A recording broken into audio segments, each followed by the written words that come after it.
अवाजी समातुन ताईं radio voice of Sindh London. Radio voice of Sindh London जे अॼोके प्रोग्राम में असांजो महिमान साईं दिलशाद भुट्टो सीनियर आहे।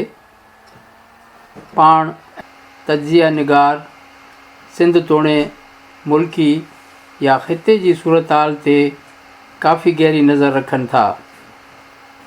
सिंध, बलूचिस्तान ऐं मुल्क जे मुख़्तलिफ़ हिस्सनि मां क़ौम परस्त कारकुननि खे खंभे खणण वारो सिलसिलो ज़ोर वठी वियो आहे।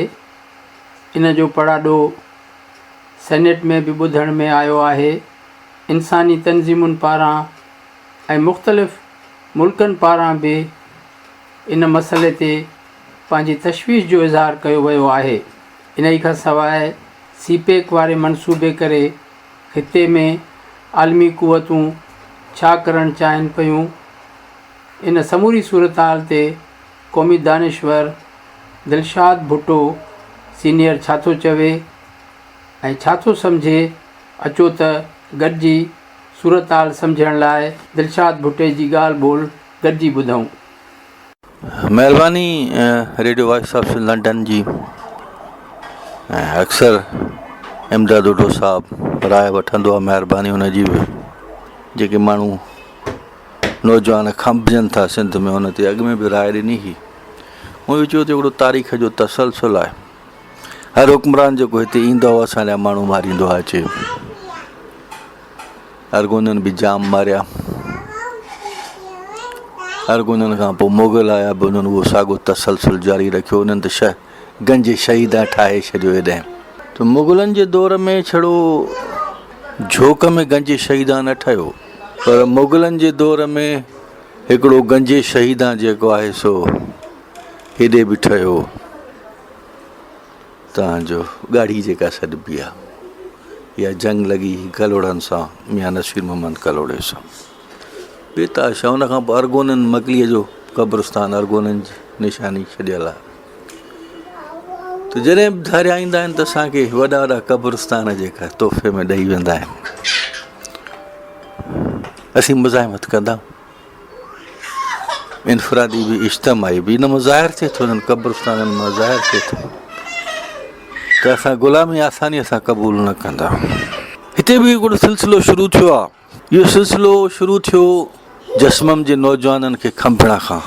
मन ते तफ़सीली ॻाल्हायो हो त जसमम ते जॾहिं हिननि ऑपरेशन शुरू कई, प्रोफेसर एजाज़ सोलंगी हो, तव्हांजो ज़ुल्फ़कार कोलाची हो, हुन खां पोइ सराई क़ुर्बान, मुज़फ़र भुट्टो, हिननि सभिनी खे जेका आहे ॿिया अलाए केतिरा हुनजा कारकुन साहब खान घोटियो, जेके बि उहिदेदार ज़िलनि जा आया मर्कज़ी।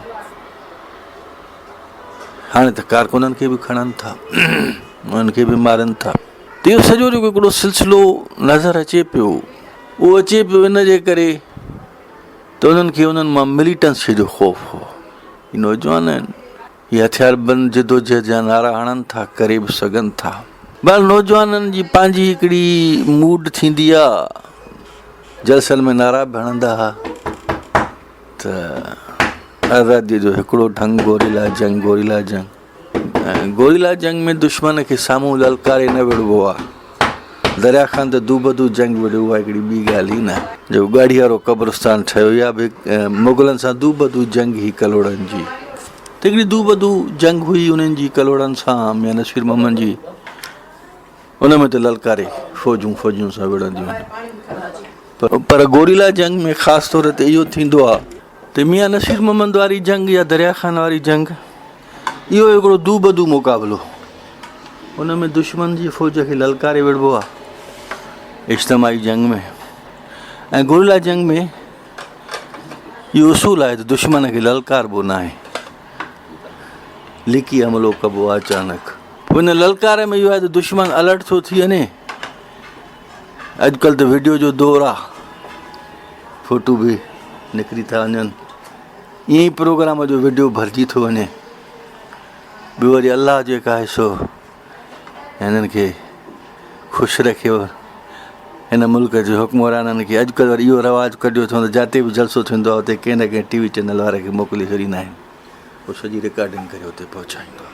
नतीजो इहो थो निकिरे त पोइ उहे माण्हुनि खे नज़र में रखनि था जॾहिं ज़रूरत महसूस थी थिए कंहिं न कंहिंखे खंभे मारे था छॾनि। हाणे इहो जेको सिलसिलो शुरू थियो जसमम जे हवाले सां, उन में नौजवाननि खे खणी वेंदा हुआ, पहिरियों उन्हनि खे मारे छॾींदा या अहिड़ा माण्हू जिन मां उन्हनि खे इहो ख़ौफ़ हो थिए कमांडर थी सघनि था, अंदाज़ा लॻाईंदा। बाक़ी जेकॾहिं पार्टी अंदरि का पेनिट्रेशन हुई उतां खां मुख़बिर, उहा ॿी ॻाल्हि आहे, वला अला माने असांखे ख़बर न आहे। पर जेकॾहिं न हुयुनि खे त उहो वीडियो ॾिसी अंदाज़ा लॻाईंदा हूंदा त हीउ कमांडर थी सघे थो, हीउ जेका आहे उन्हनि अंदाज़नि ते कुझु माण्हू अहिड़ा जिन मां उनखे कमांडर हुजण जो शक हो उहे खणी वेंदा हूंदा, ऐं कुझु माण्हू अहिड़ा जिन मां उनखे इहो शक हो त हथियारबंद मुज़ाहिमत करे सघनि था। नौजवाननि जी हद ताईं त ॻाल्हि सम्झ में अचे पई, बाबा ठीकु आहे, हिकिड़ा नौजवान आहिनि उहे खंभजनि था। बहरहाल मां जे चवण जो मक़सदु इहो आहे त नौजवान एहतियात बि कनि, महिरबानी करे असांजी जेका थोरी घणी सघ आहे बि खणी जेकॾहिं सिंध जे अंदरि, त उनखे बचाइण जी सख़्तु ज़रूरत आहे। उहा सघ बचणु खपे, कमु ईंदी। अञा जंग जा मरहला अॻिते घणा पिया आहिनि। हाणे जेका सूरत हाल साम्हूं थी अचे पई हिन नौजवाननि जे खंभजण खां पोइ, जेका नई ताज़ी सूरत हाल साम्हूं थी अचे, उहा नई ताज़ी सूरत हाल इहा थी साम्हूं अचे त क़ुर खे बि खणी था वञनि। 80 साल जो पोड़ो आहे मोहम्मद रायमो, उनखे खणी आहे। कहिड़ो ख़ौफ़ थियो मूंखे सम्झ में अॼु ॾींहुं ताईं नथो अचे त मोहम्मद रायमो मां रियासत खे कहिड़ो ख़ौफ़ थियो।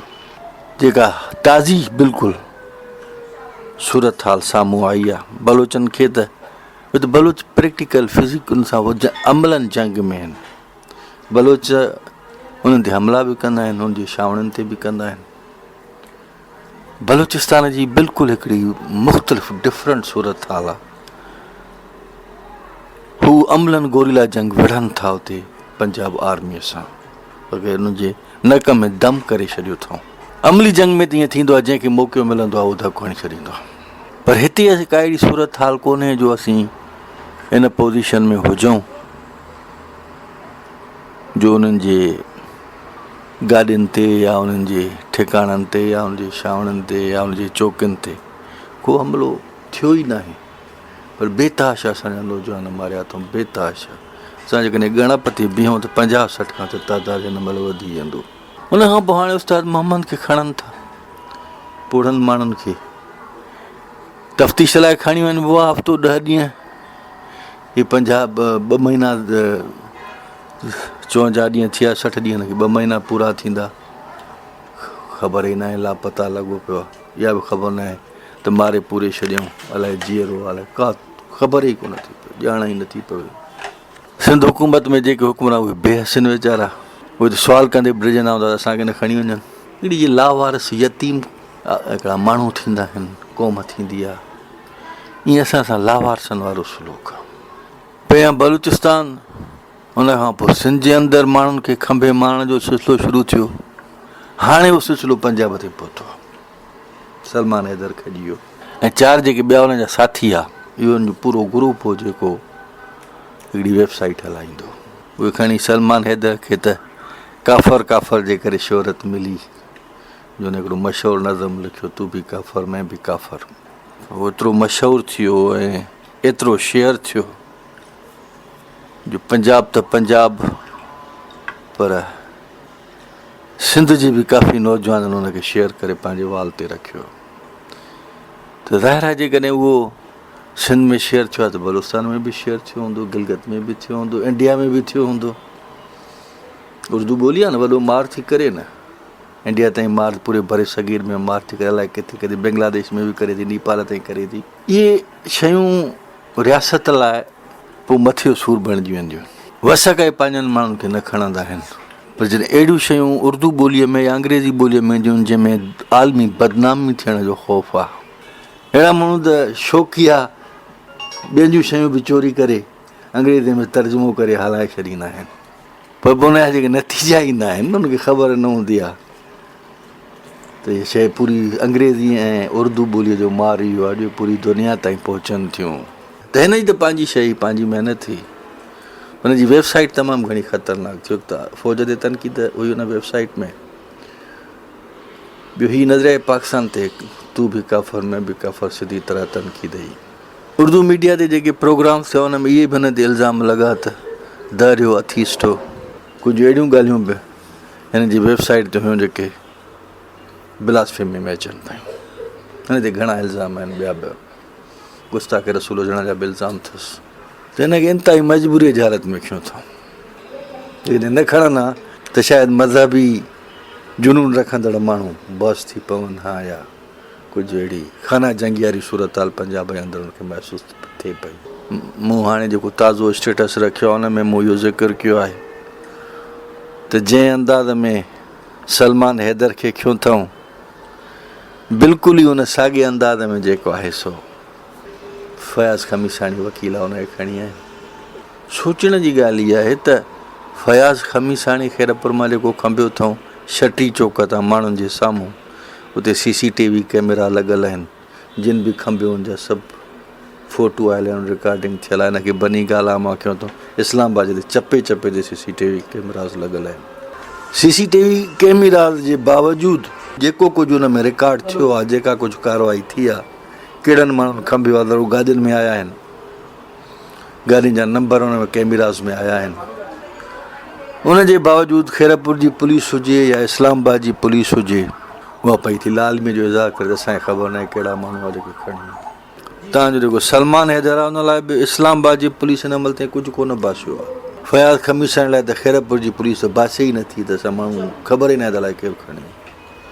पर सलमान हैदर लाइ वरी चौधरी निसार जेका चयो भई हिनखे इंटेलिजेंस इदारा खणी आहे ऐं असां इंटेलिजेंस इदारनि सां राब्ते में आहियूं। हाणे पूरी दुनिया खे ख़बर आहे त चौधरी निसार साहिबु सिधी हाणे सिधी तरह इंटेलिजेंस इदारनि जो चई थो आहे। हाणे हुनजी इजाज़त को सवाइ त कोन ॻाल्हाईंदो न। मां न जेकॾहिं निसार चौधरी निसार चए थो त इंटेलिजेंस इदारा खणी आहिनि त हुननि जी इजाज़त सां ॻाल्हायूं हूंदा जे इदारा इहो चवनि था त असां वटि त वापसि बि कंदा जीअरो वापसि कंदा मारींदुसि कोन सफ़ा ज़ाहिर न कंदा त पोइ ख़ौफ़ थिया त मारे ॾेई छॾंदुसि। पंहिंजा माण्हू हिननि खे कोन मारींदा हा ख़ौफ़ कयूं असां उस्ताद मोहम्मद खे मोटाईंदा अलाए कोन। खमीसाणी फयाज़ खमीसाणी वकील खणी आहिनि। हाणे इहे माण्हू मां खे जेका इन में हिकिड़ी अजब नई सूरत हाल महसूसु थिए थी उहा इहा थी थिए त हिन सॼे सिस्टम में अॻे त जेके नौजवान खणंदा हुआ या उस्ताद मोहम्मद खे खयूं उन्हनि ते इहो इल्ज़ाम हो भई आज़ादी पसंदि आहिनि। पर हीअ जेके माण्हू फयाज़ खमीसाणी जो SUP सां तालुक़ आहे सिंध यूनाइटेड पार्टीअ सां ऐं सलमान हैदर उहो त आहे ई पंजाब जो इहे माण्हू वफ़ाक़ जे ख़िलाफ़ु आहिनि ई कोन मुल्क टोड़ण ई नथा चाहिनि। SUP जो प्रोग्राम ई कोन्हे मुल्क जे ख़िलाफ़ु मुल्की सालमिया जे ख़िलाफ़ु का बि ॻाल्हि करणु इजाज़त ई कोन्हे SUP जे अंदरि। हाणे अहिड़ा माण्हू जेके वफ़ाक़ जा हामी आहिनि उनखे खणी था वञनि छो था खणी वञनि इन्हनि माण्हुनि खे कहिड़ो ख़ौफ़ थो थिए।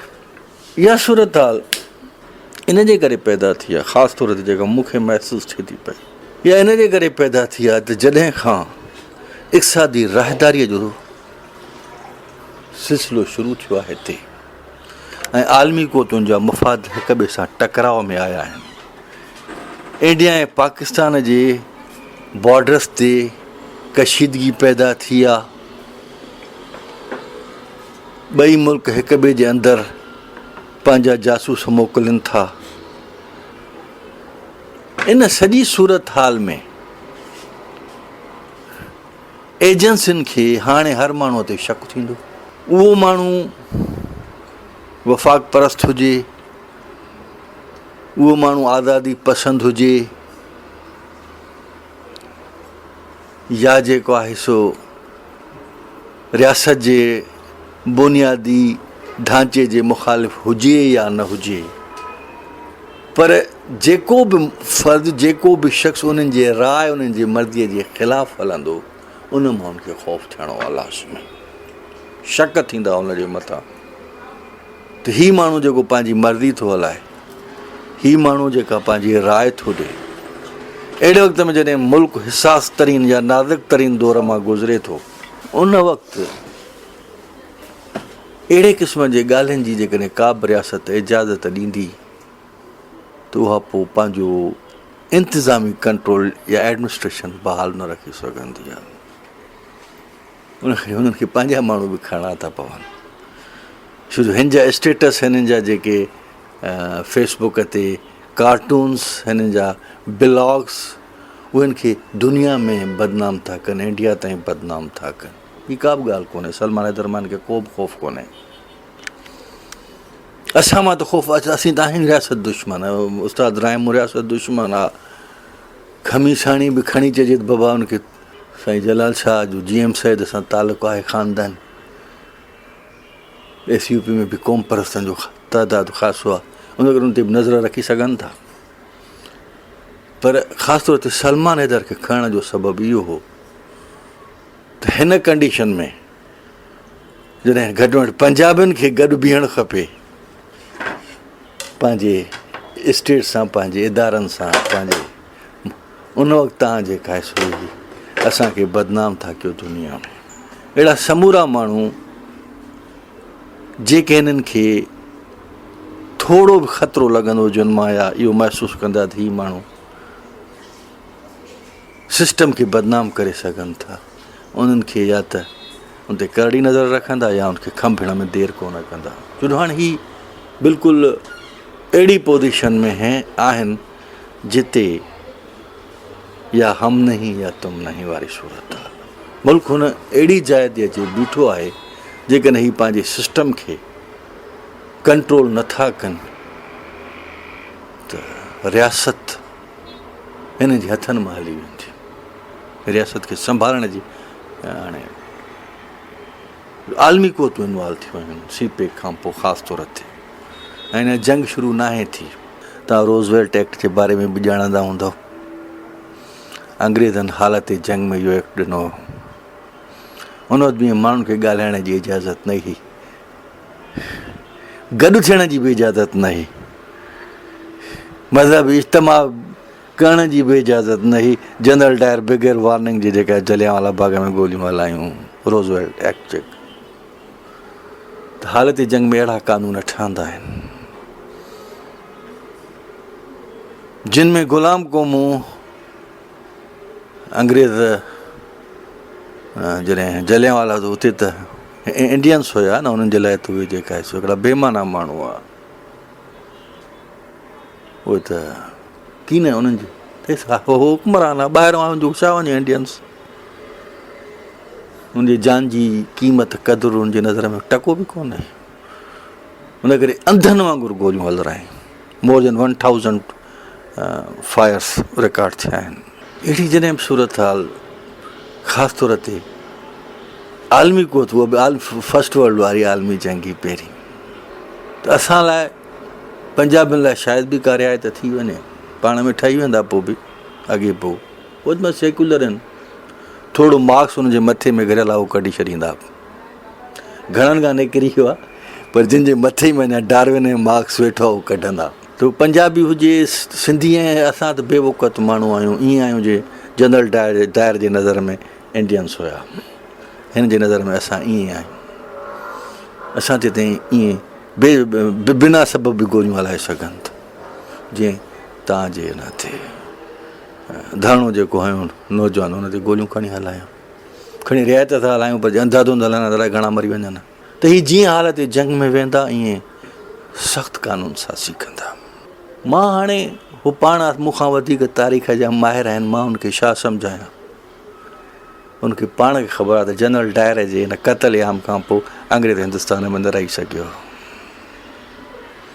तव्हां गोली हलाइण में त बाख़्तियार आहियो, पर उनखां पोइ जेके नफ़रतूं फैलिजनि थियूं। तव्हां 2 जंगियूं खटियूं, फस्ट वर्ल्ड वार बि खटी, सेकेंड वर्ल्ड वार बि खटी, पर तव्हां हिंदुस्तान ते पंहिंजी हुकूमत क़ाइमु रखी न सघियो 2 जंगियूं खटण जे बावजूदि। त हीअ न एॾी वॾी क़ुवत न आहिनि, हीअ पाण आलमी क़ुवत न आहिनि, ॿियनि आलमी क़ुवतुनि जे सहारे ते हलनि थियूं। हिन जंग ॾांहुं सूरत हाल वञे पई, 2 बहरी जहाज़ त अचनि पिया। त हिन महिल ताईं जेका जंग रुकिजी वई सरहदुनि ते, हुनजा 2 सबब आहे। हिकिड़ो सबबु त इहो हो त भई इंडिया जंग में पहल करणु पियो चाहे, छो जो इंडियन ओशन ते कब्ज़ो चाइना जो सिर्फ़ु इंडिया जो मसइलो न आहे, आलमी क़ुवतुनि जो मसइलो आहे।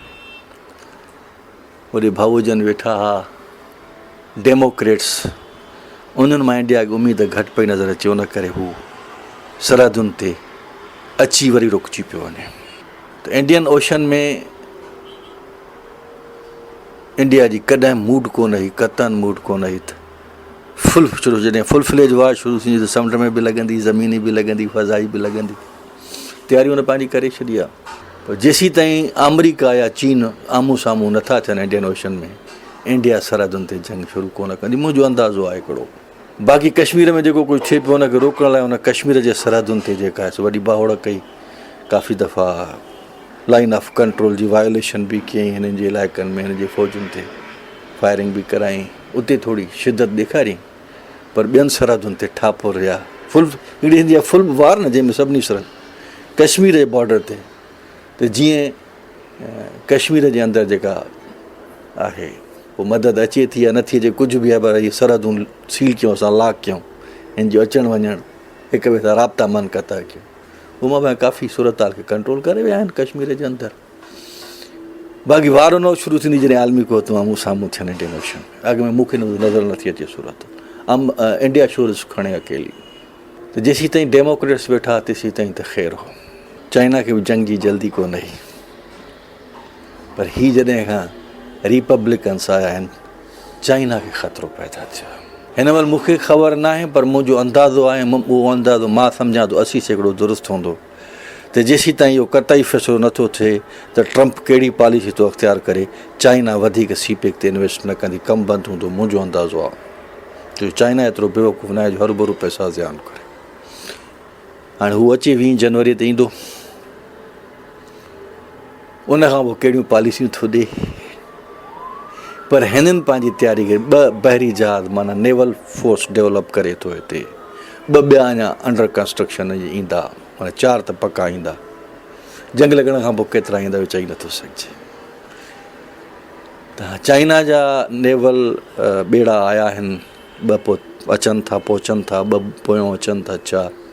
इन खां पोइ वरी नई सूरत हाल डेवलप थींदी। 20 जनवरी ते ट्रंप ईंदो, रिपब्लिकन छा था, पर कॾहिं हिन ते ॻाल्हाईंदासीं। या हिकिड़ी दोस्त ज़ाद ऐं दुश्मन तज़ाद हिकिड़ी पूरी जदलिया जी साइंस आहे, कंप्लीट लेक्चर खपे हिन ते कीअं हल थींदा आहिनि। त इन सूरत हाल में जॾहिं हाणे इंडियन ओशन में बहरी ॿेड़ा चाइना जा हलनि था ऐं अमरीका में रिपब्लिकन्स अचनि था, इन सूरत हाल में जो वेही माण्हू नखरा कंदा ऐं ब्लॉग्स ठाहींदा, आर्मीअ जे ख़िलाफ़ु कार्टून्स लिखंदा, तू भी काफ़र, मैं भी काफ़र, कोक भी काफ़र, बर्गर भी काफ़र, नूरजहान का गाना काफ़र, मैकडोनल्ड्स का खाना काफ़र, त पोइ त ज़ाहिर आहे त हुननि खे चिड़ त लॻंदी न। छो जो मैकडोनल्ड्स बंदि कराइणु खोलाइण बि त हिननि जे हुकुम सां थींदो आहे, को मुलनि जो फतवा ते त कोन थींदो आहे न।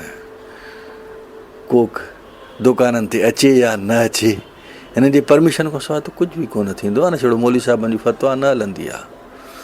त जॾहिं असां इहो चवंदासीं त नूरजहान का गाना काफ़र और मैकडोनल्ड्स का खाना काफ़र, बर्गर का काफ़र, कोक भी काफ़र, त सही सिधी एजेंसियुनि ते तनक़ीद आहे।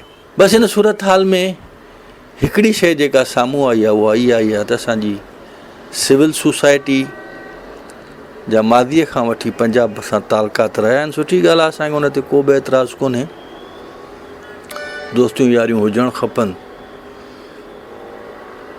असां वरी थोरा आज़ादी पसंदि माण्हू आहियूं। नवाब ख़ैर बख़्श मरी न मिलंदो कंहिं बि पंजाबीअ सां। भली ही जियो जो एंकर कहिड़ो आहे इहो नजम सेठी, नजम सेठीअ सां बि न मिलंदो इंटरव्यू करणु, जवाबु पंजाबी एंकर कोई बि केॾो बि फने खान हुजे माण्हू न इंटरव्यू कंदुमि, न ॻाल्हाईंदुमि। छो जो चवंदो त पंजाबी हिकु त असांजी ॻाल्हि खे टोड़े मरोड़े वञी पेश कंदो, उहो कुफ़ी दुरुस्त कोन ॾींदो। ॿियो ही केॾो बि तरक़ी। ॿियो नजम सेठीअ ते इल्ज़ाम आहिनि त इहो हुननि सां गॾु रहियो स्ट्रगल में, वरी पोइ हुनखे धोखो ॾे, मूं ख़बर ई कीअं हुनखे माण्हू माराइनि 74 वारे हिन में वार में। हुनखां पोइ ट्रस्ट ई न कंदो हिननि ते। त केॾा बि सचा थी अचनि, केॾा बि तव्हांजा हमदर्द, केॾा बि तव्हां सां गॾिजी विढ़नि, पोइ बि पंजाबी वञी पंहिंजनि सां वेहंदो। पोइ बि नजम सेठी ज़बान जा ॻाल्हाए थो, एजेंसियुनि जी थो ॻाल्हाए। उन करे नवाब ख़ैर बख़्श मरी इन्हनि ते ट्रस्ट ई कोन कंदो। हू चवंदो हो त मरनि था त मरनि, असांजो छा वञे, पंजाबी लाइ मूंखे का बि हमदर्दी कोन्हे। पोइ कुझु माण्हू चवंदा असां इंसान आहिनि, चवंदो असां इंसान न आहियूं छा, असां ते बम थाणनि ॻोठनि जा ॻोठ त बि असां इंसान न आहियूं, हो तव्हांखे इंसान नज़र था अचो। सलमान हैदर हिकिड़ो सुठो माण्हू आहे। सलमान हैदर हिकिड़ो तमामु सेक्युलर माण्हू आहे, सुठी सोच रखंदड़ माण्हू आहे, मार्क्सिस्ट आहे। असां बि मार्क्सिस्ट आहियूं, इन हवाले सां प्याले भाई आहे। पर सलमान हैदर खां वधीक असांखे वेझो जेका आहे सो उस्ताद मोहम्मद रहमो आहे, फयाज़ खमीसाणी आहे, असांजी धरतीअ जो पुटु आहे। उन करे असांजो एहतिजाज जॾहिं बि थियणु खपे उन में अवलियत जिन माण्हुनि खे हुजे, भली असां सलमान हैदर लाइ बि कयूं, पर हमेशह असांखे एहतिजाज करणु वक़्तु अवलियत पंहिंजे, छो जो असां जेकॾहिं पंहिंजनि माण्हुनि खे अवलियत न ॾींदासीं त पंजाबी या बलोच असां लाइ एहतिजाज कोन कंदा। पंहिंजनि माण्हुनि लाइ असांखे इहो एहतिजाज करिणो आहे। उन करे असां जॾहिं बि एहतिजाज कयूं त उन में ॿियनि भर पासे जे माण्हुनि लाइ बि ज़रूरु कयूं, पर शिदत सां एहतिजाज पंहिंजनि माण्हुनि लाइ कयूं, अवलियत पंहिंजनि माण्हुनि जे लाइ हुजे। जेकॾहिं असां पंहिंजनि माण्हुनि खे तहफ़ुज़ न ॾिनो, ॿियनि माण्हुनि खे तहफ़ुज़ ॾिनो ऐं उन्हनि जे लाइ एहतिजाज में शिदत पैदा थी त पोइ ईअं थींदो त पंजाब जा दानिश्वर बची वेंदा, असांजा हड़ माण्हू मारिजी वेंदा। उनजो तहफ़ुज़ केरु कंदो, असांखे ई करिणो आहे। आख़िर में मां सिर्फ़ु इहो चवंदुसि त इमदाद उढो साहब सिंध जे नौजवाननि जे हवाले सां या सिंध में जेके बि माण्हू उन जे हवाले सां हिकिड़ो तमामु पॉज़िटिव रोल अदा थो करे, तमामु सुठो रोल अदा थो करे। जेकॾहिं सभु गॾिजी अहिड़ो रोल अदा कयूं त पंहिंजनि माण्हुनि खे बचाइण में काफ़ी जेका आहे सो मौसर किरदारु अदा करे सघूं था। तव्हां सभिनी जी महिरबानी।